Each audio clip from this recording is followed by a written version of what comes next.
What's the matter, Kakarot?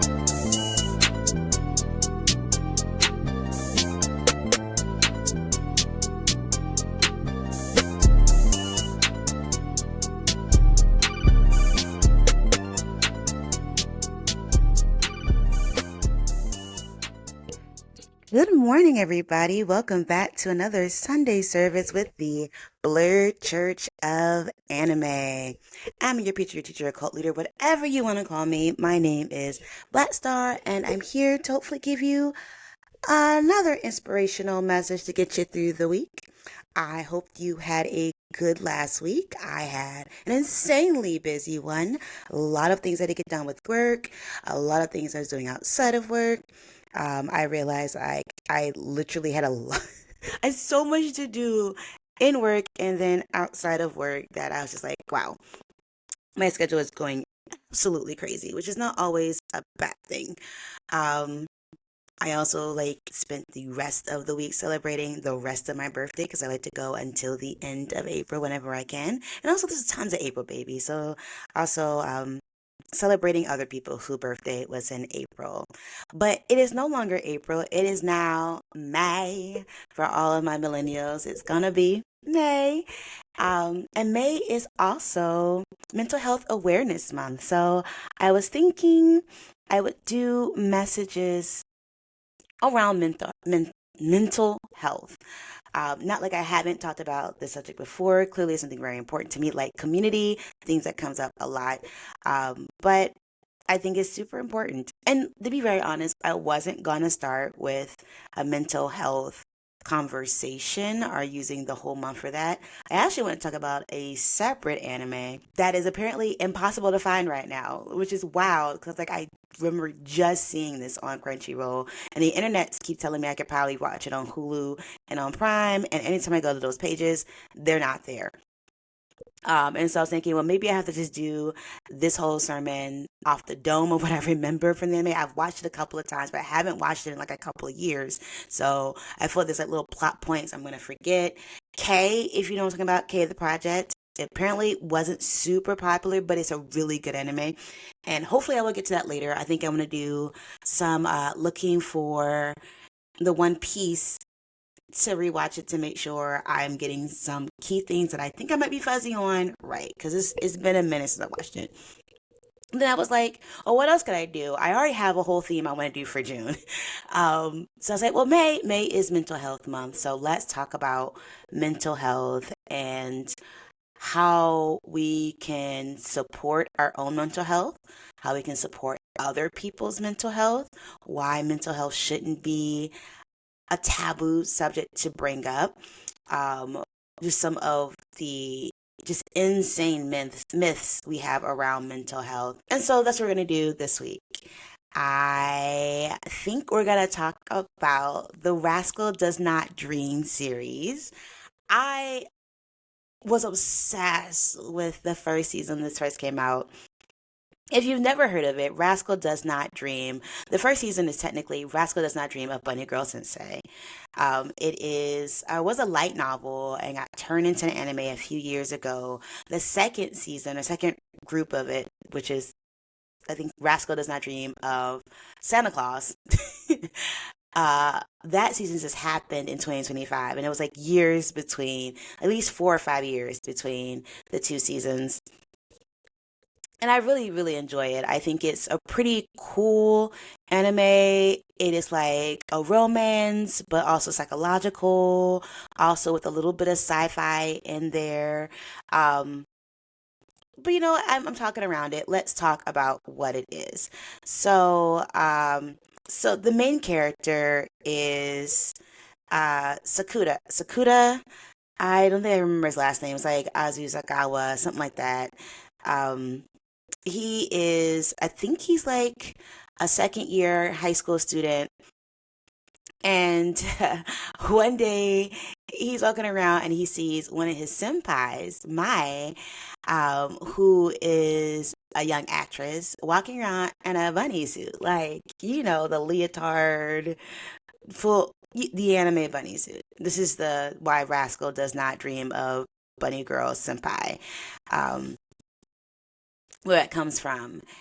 And then he notices that something is very weird is going, like, he sees her, but nobody else is acting like they see her. Like, everyone's just like, they don't see this hot teenage girl walking around in a bunny outfit, whatever.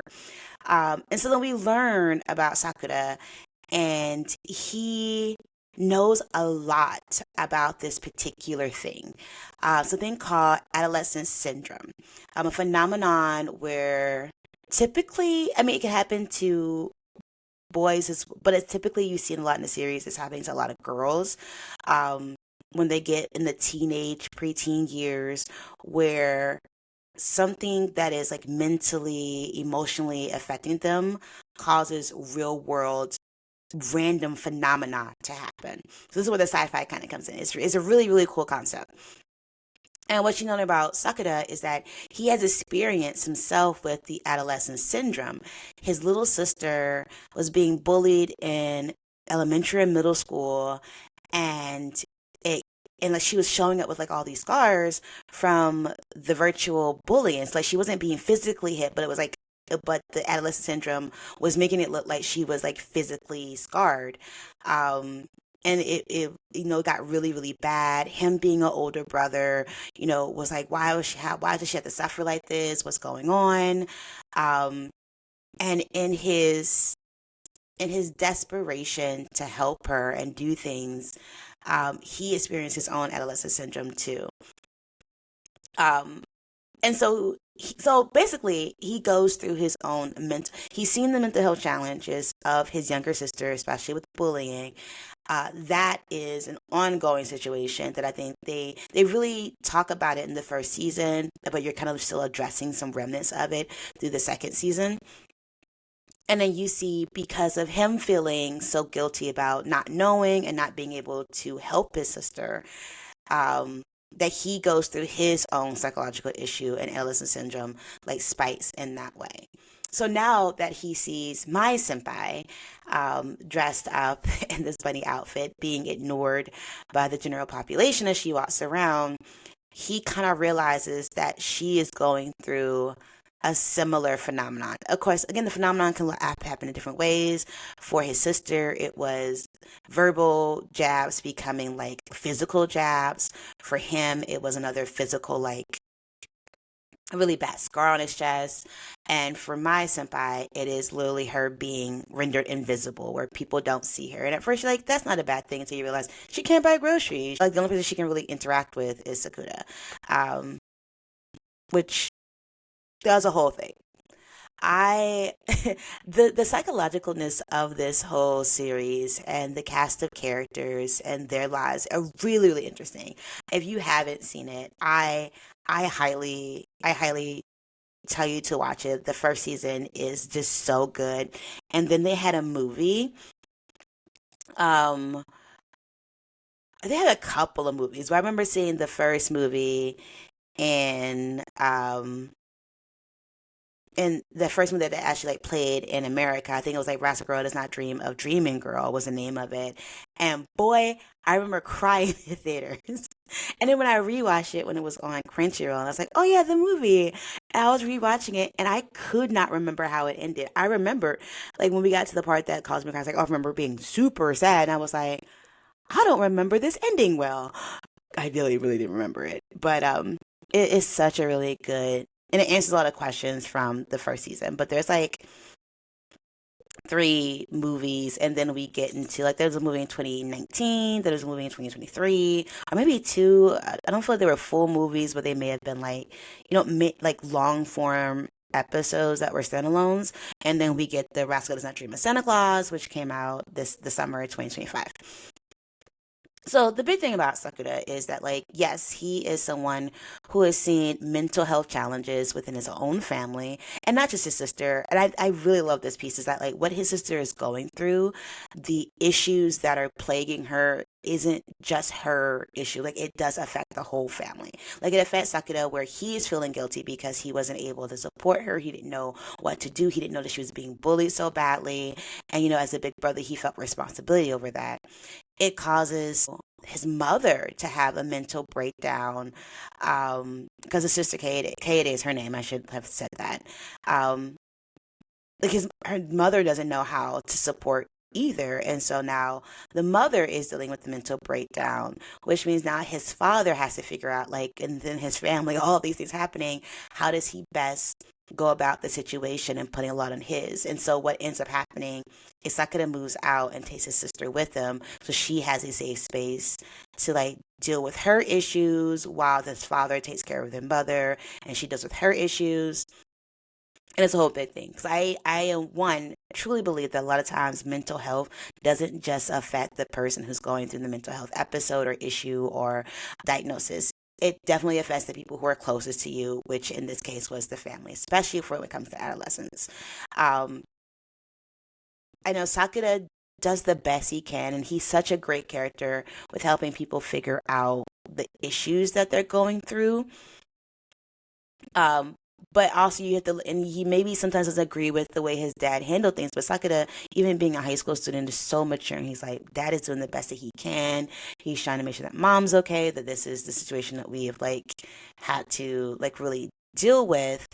And I think it's just so, maybe not encouraging is not the word I want to say, but it's so real to like be trying to do your best, but also know that it's kind of messed up that this is what you have to do, and that it maybe it's your best right now, but it doesn't mean it was the best solution, if that makes any sense. Um, Things still turns out okay, but you know, a lot of people got hurt in the process. A lot of people had to deal with a lot of not great things in the process. And so Sakura's own experience allows him to be super empathetic to the other people he meets, especially in season one and again in season two, who are then going through their own adolescence syndrome. So, but yeah, he totally helps out Mai. Like, they're just the cutest couple. Love to see them together. But it's not just Mai. Love that a lot of the people who are dealing with adolescent syndrome aren't just like the super popular people. Because, you know, Mai is an actress. People who have social anxiety, you know, people who would be in the social spotlight. And, you know, it's also like a typical elementary, middle school girl, a high school girl who has a crush on somebody and she doesn't know what to do about it. Um, there's just so many different ways that people experience, and in this world, a sci-fi phenomenon of like trying to not deal with their problems. Like the mental health issue is you're trying to not deal with something and it's coming out in some different way. And Sakura being the good guy that he is, and again, I don't think he's just this good guy because Protag is written as good guy. It's just coming from empathy of him dealing again with his sister and then his own issues. And also he understands what it's like when nobody believes you. Sakura has a lot of information on adolescent syndrome because when his sister was going through it, people were telling him he was crazy. People were telling him that's not what happened. When things happened to him, he was often dismissed. And I think he felt very alone, of people, you know, not taking something he considered to be very seriously, especially adults and school teachers and things of that nature. And that happens a lot when it comes to some mental health. Like, I think we've gotten as a society much better about talking about mental health. I think, like, having a mental health awareness month, like in May, a lot more shows and media, and it's a lot more people being open about some of their struggles, from celebrities talking about their own issues, whether it's being bipolar, anxiety, depression. We're not seeing this like portrayal of mental illness being like, oh, they're so crazy, oh, there's nothing to do, oh, you're everyone's just so suicidal. Gotten a lot more nuance, which I think is very important. There's still plenty of media that like sensationalize things, and sometimes we love the sensationalism of it. Like, I love DID, the idea that people have like split personalities, and that movie Split doesn't help us deal with how DID really is. Even what was it, The United States of Terror, which is a show I loved as well, doesn't truly, explain all that goes into the nuances of it. Um, but it does open up the door for people to be able to talk a little bit more about it, for it not to seem so unrealistic or a shame. And I'm not saying that people don't have shame around mental healthness. Like, or mental health issues or mental whatever. I'm saying that you're more likely to throw a stone in a crowd and find somebody who knows a little bit about it, has dealt with it before, are, willing to listen and learn. Where I think maybe 2 decades ago, if you threw a stone in a crowd, most people would pretend like they didn't know what you were dealing with, and then you would have to hide in order to be part of the group, part of the crowd.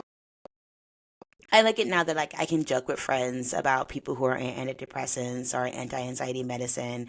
We call people's happy pills. Like I've become a safe space where we can joke, we can talk, we can make sure that people. I have a wonderful therapist. I believe that everybody should be able to afford to talk to a therapist, whether you need like intense therapy or you're just trying to deal with the everyday stresses of life. Because let's be honest, there are so many everyday stressors, and it's not that this generation has gotten weak. It's just that like things are very heightened.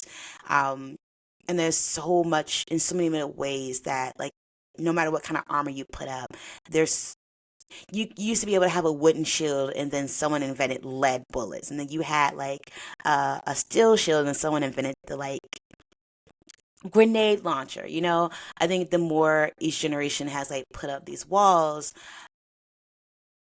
people have found ways to like just go armor piercing bullets now, right? Um, and so you need different tools to help you get through it.